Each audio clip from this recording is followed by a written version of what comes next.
అందరికీ నమస్కారం. మనం ఈ వీడియోలో అసలు మహాకుంభమేళ ఎలా మొదలైంది, దీనికి కారణం ఎవరు, అసలు మహాకుంభమేళ ఎందుకు జరుపుకుంటున్నాము అనే విషయాలను తెలుసుకుందాం. మన స్టోరీ స్టార్ట్ చేసే ముందు ఎవరైనా మొదటిసారిగా మా వీడియో చూస్తున్నట్లయితే సబ్స్క్రైబ్ చేసుకోండి. ప్రజెంట్ జరుగుతున్న కుంభమేళ గురించి తెలుసుకుందాం. దుర్వాస అనే మహర్షి దేవతలకు రాజైన ఇంద్రుడికి గౌరవ సూచకంగా ఒక పవిత్రమైన పూలదండను అందజేశారు. ఇంద్రుడు అహంకారంతో ఆ పూలదండను తన ఏనుగుపై ఉంచాడు. ఆ ఏనుగు దాన్ని నేలకేసి పడేసింది. ఈ అవమానానికి కోపంతో దుర్వాస మహర్షి దేవతలను శపించి వారి శక్తి, సామర్థ్యము, శ్రేయస్సును నశింపజేశారు. ఈ శాపం కారణంగా దేవతలు అసురులకు బలహీనంగా మారారు. దుర్వాస మహర్షి శాపం వల్ల బలహీనమైన దేవతలు విష్ణుని ఆశ్రయించి సహాయం కోరారు. విష్ణువు వారికి అమృతం పొందడానికి అసురులతో కలిసి పాలసముద్రాన్ని మథించమని సలహా ఇచ్చాడు. వారు వాసుకి అనే నాగరాజును మథన త్రాడుగా, మందర పర్వతాన్ని మథన దండుగా ఉపయోగించారు.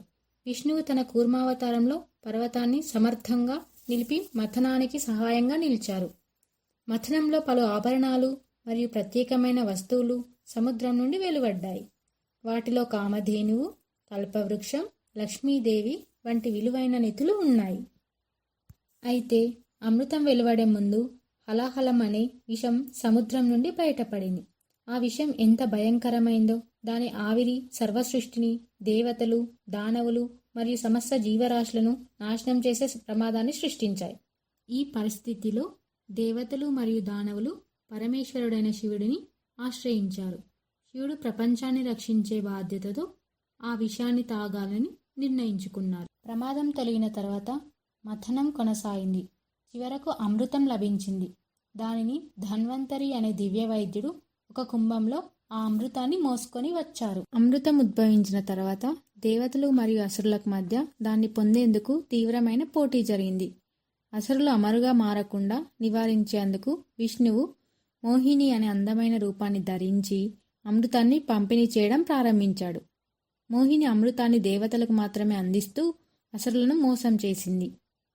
అయితే ఈ గందరగోళంలో అమృతం 4 చుక్కలు భూమిపై ఈ ప్రదేశాల్లో పడ్డాయి. హరిద్వార్లోని గంగా నది ఒడ్డున, ప్రయాగ్రాజ్లోని గంగా, యమున మరియు సరస్వతి సంగమం వద్ద, ఉజ్జయినిలోని క్షిప్రా నది వద్ద, నాసిక్లోని గోదావరి నది ఒడ్డున పడ్డాయి. అయితే స్వరభానువు అనే తెలివైన అసురుడు దేవతల మాదిరిగా భ్రమింపజేసి అమృతం పొందే వరుసలో కూర్చున్నాడు. మోహిని అతని నిజస్వరూపాన్ని గుర్తించక అతనికి అమృతం ఇచ్చింది. స్వరభానువు అమృతం తాగుతున్నప్పుడు సూర్యుడు మరియు చంద్రుడు అతని మోసాన్ని గుర్తించి మోహినిని అప్రమత్తం చేశారు. కోపంతో విష్ణువు తన సుదర్శన చక్రాన్ని ఉపయోగించి స్వరభానును తలకాయించాడు. స్వరభానువు అప్పటికే అమృతం తాగినందున అతని తల మరియు శరీరం అమరత్వాన్ని పొందాయి. అలా వేరైన తల రాహువుగా మారింది మరియు శరీరం కేతువుగా మారింది. కథలోని ముఖ్య ఘట్టం తెలుసుకుందాం. అసలు ఈ కుంభమేళను ఎందుకు జరుపుకుంటారు? దేవతల విజయాన్ని మరియు అమృతం పడిన ఈ 4 ప్రదేశాల పవిత్రతను స్మరించుకోవడానికి. ఈ వేడుక మంచి మరియు చెడుల మధ్య శాశ్వతమైన పోరాటాన్ని మరియు ధర్మం గెలిచిన విజయాన్ని సూచిస్తుంది. లక్షలాది మంది భక్తులు, సన్యాసులు, ఆధ్యాత్మికత నాయకులు పుణ్యకార్యాల కోసం కుంభమేళకు వెళ్తారు. ముఖ్యంగా ఈ పవిత్ర స్థానం ద్వారా ఆధ్యాత్మికత శుద్ధిని మరియు ఆశీర్వాదాలను పొందడం ఈ వేడుక యొక్క ప్రధాన ఉద్దేశం.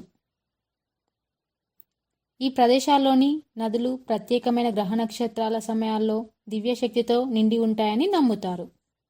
ఈ కుంభమేళ సమయంలో ఈ నదుల్లో స్నానం చేయడం ద్వారా పాపాలు తొలగిపోతాయని, మోక్షం లభిస్తుందని విశ్వసిస్తారు.